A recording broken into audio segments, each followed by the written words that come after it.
Assalamu alaikum. Today we'll start chapter 1, transportation of material in plants. So how the material is transported, this we'll study in this chapter.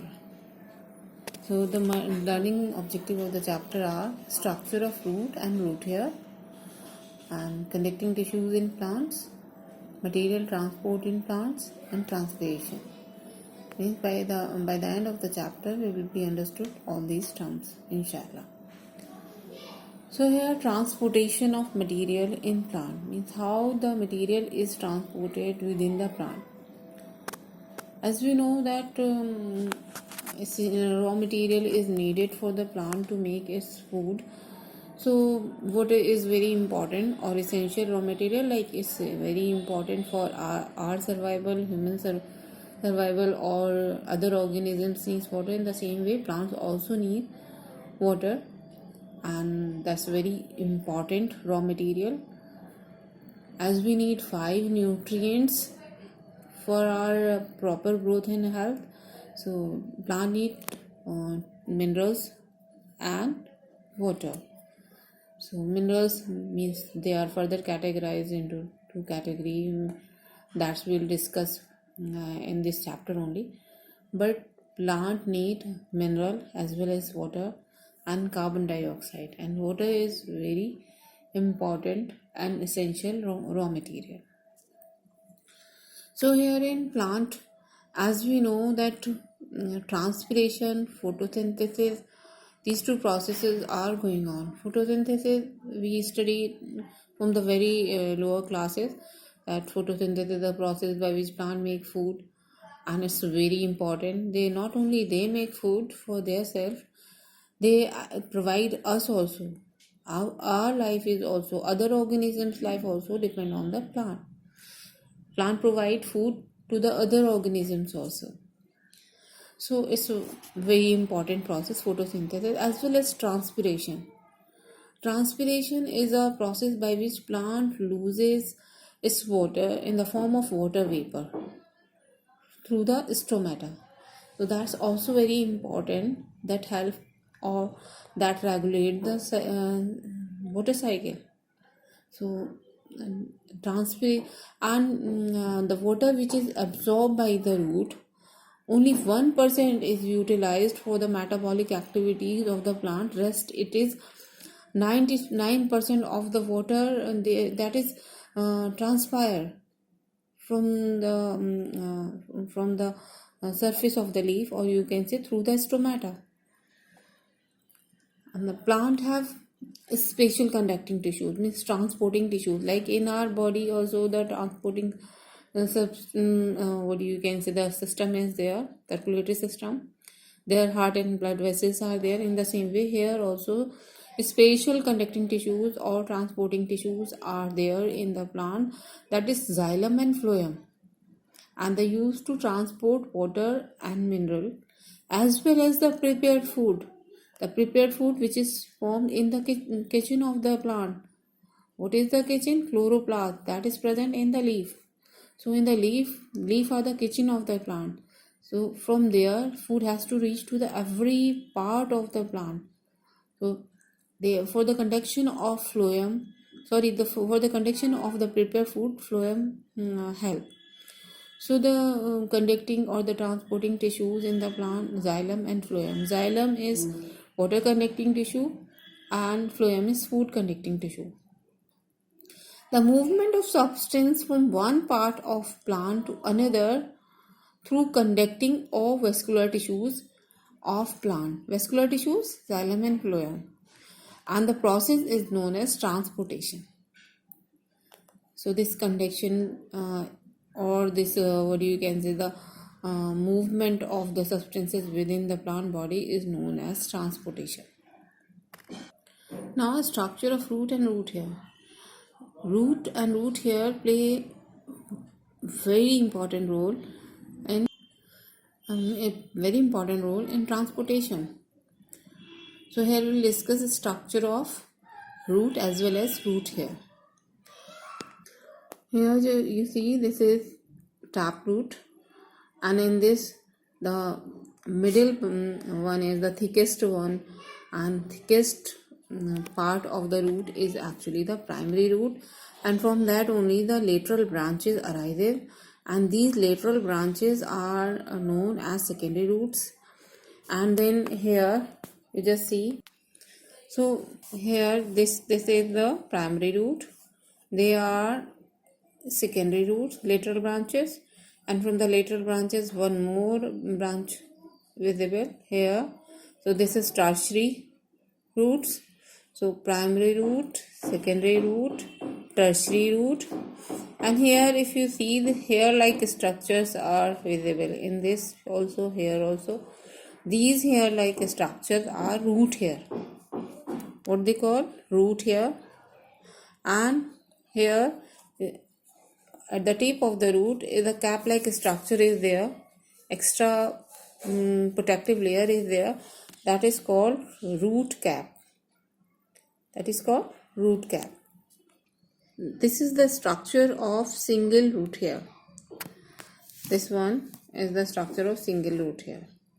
So this is the outgrowth of the epidermal cell, this root hair, and this cell is, root hair is actually the extension of epidermal cells.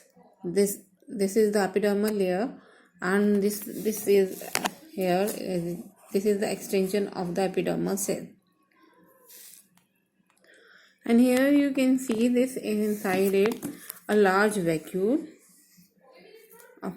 a nucleus, and this cytoplasm. Around this vacuole is the cytoplasm, and this is covered by two membranes, cell membrane and cell wall. Inner one is the cell membrane and outer one is the cell wall. So cell membrane, cell wall, large vacuole, nucleus and cytoplasm, they are there in the root hair cell. And root hair cell, they are unicellular. As you see, it's a one cell, it's a thread like structure, and due to the thread like structure it increase the surface area for the absorption. And this vacuole is filled with a liquid that is called cell sap, and the outer cover lining, or the what you can say the membrane of the vacuole is called tonoplast, TONOPLAST, plast. So this membrane of the vacuole is called tonoplast, and this is filled with the liquid that is called cell sap. Cell sap is just a what you can say solution of mineral and water. So these all features like the large vacuole and the hair-like structure, they all help in increase the rate of absorption. Increase the rate of absorption of what? Water and mineral. Now structure of root. So it's a transverse section of the root.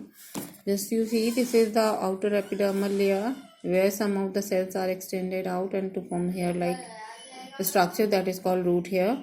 So this is root hair. This is just an extension of the epidermal cells only. This is epidermis, and inner to this multi-layer layer of the cells are there, that is called cortex. They are the multi-layers of the cells and they are called cortex. Then in the center here is a cylinder of cells that is called endodermis. This brown color is the endodermis. Inner to is the pericycle. The cylinder around it, this is endodermis, this is pericycle, and inside this endodermis and pericycle main conducting tissues are there. These are the main conducting tissues. This is xylem, and this green color is phloem. So they are xylem and they are phloem. They arrange in alternate bundles. So main conducting tissues are these. When the root hair absorbs, the water moves through this epidermis, through the cortex, to the endodermis, then pericycle, and then xylem, transport water and mineral to the stem. And this is the xylem and phloem. They are all through the body of the plant body. So through this xylem, this water and mineral transported to the leaf, where it is needed for the formation of food. Then these the green color structures are the phloem. Their function is to conduct food, the food which is prepared in the leaf. Xylem and phloem together called vascular bundle, and means together they are called vascular bundle.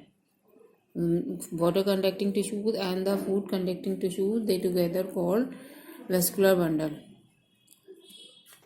Xylem and phloem, they are known as vascular tissue or conducting tissue. Now conducting tissues in plants. So here conducting tissues, we already know that xylem and phloem, they are the conducting tissue and they extend throughout the root, stem and leaves. So they are the conducting tissue, means they conduct the substances within the body. Here you see that the root absorb water and mineral and it just moved towards the aerial part. So it's just what you can say, the movement of water and mineral is just unidirectional. Because they just need it in the aerial part, especially in the leaf. So the movement of water and mineral is just unidirectional. And here the food which is formed in the leaf, that has to be transported every part of the plant. So it has to move downward as well as upward. So the movement of food material is bidirectional. So here these arrows are unidirectional and bidirectional movement of food material. Here water and mineral, when they are absorbed, they actually in the form of solution, means minerals are dissolved in the water and they form like solution. Like we are drinking sharbat, like we dissolve sugar and lemon in water, so lemonade we made. In this way, these minerals are dissolved in the water. So it's a solution, and that solution is known as sap. We given the term to the solution is sap. So this sap is moved upward, means the root hairs are absorbed through the root hair, then it goes to the upper part to the stem and the aerial part, and this absorption, or you can say the movement of the sap, upward movement of the sap, is known as ascent of sap. What it is known as? Ascent of sap. ASCENT, ascent of sap. So the upward movement of the sap is known as ascent of sap. Here transportation of food from leaf to the different part, like suppose it is formed in the leaf, so it is needed in the root also, because food is needed to the every part of the plant. So this transportation of food to the different part of the plant is known as translocation. Here the term translocation, TRANS, trans, LOCATION, translocation. So how many terms we have studied? Transportation, the transport of the substance in the plant, that is called transportation. Then vascular tissue, xylem and phloem, together they call vascular tissue. Vascular bundle, together they arrange to form in the form of bundles, so they are known as vascular bundle. So together they are called vascular bundle, means they form the bundle and that is called vascular bundle. And then ascent of sap, upward movement of the sap is known as ascent of sap.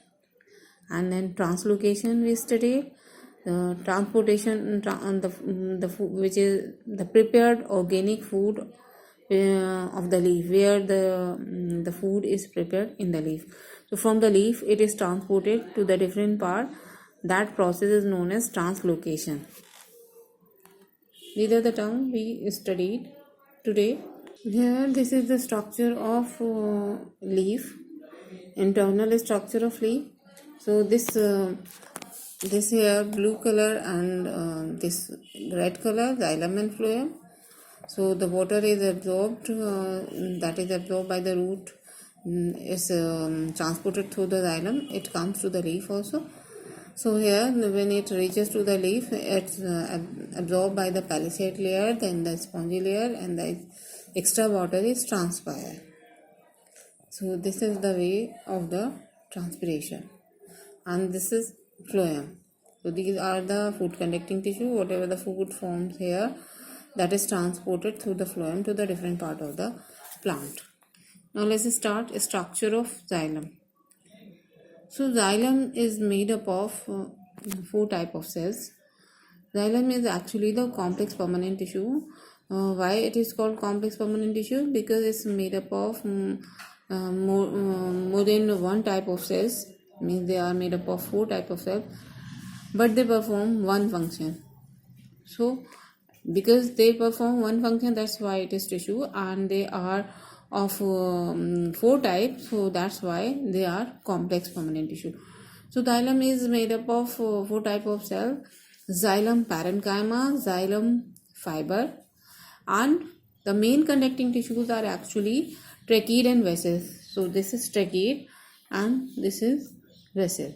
So the out of four type of cells, the two are main conducting tissues, tracheates and vessels. So they are the main element for the ascent of self, you can say, for the transportation of water. So the function of the xylem fiber is to give just mechanical strength, and function of parenchyma is just like the simple parenchymatous cells function is to store the food. In the same way, here also their function is to store food, but the main conducting tissues are trachea and vessels. Tracheates are elongated, as you see here in the picture, in the diagram. They are elongated, and from inside they are hollow, and most of the element of the xylem, they are dead. Means out of four elements, three are dead, only one is living, that is parenchyma.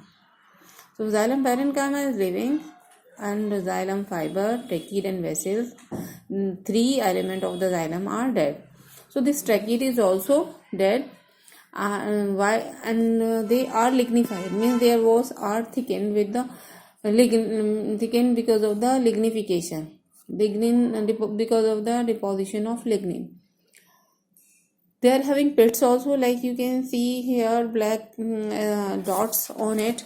They are black dots, they are nothing, just they are the hole on the wall of the tracheates. They are called pits, like it's written here. Here also the pits are there.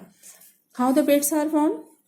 Pits are formed when the lignification occur, when the lignin deposition occur.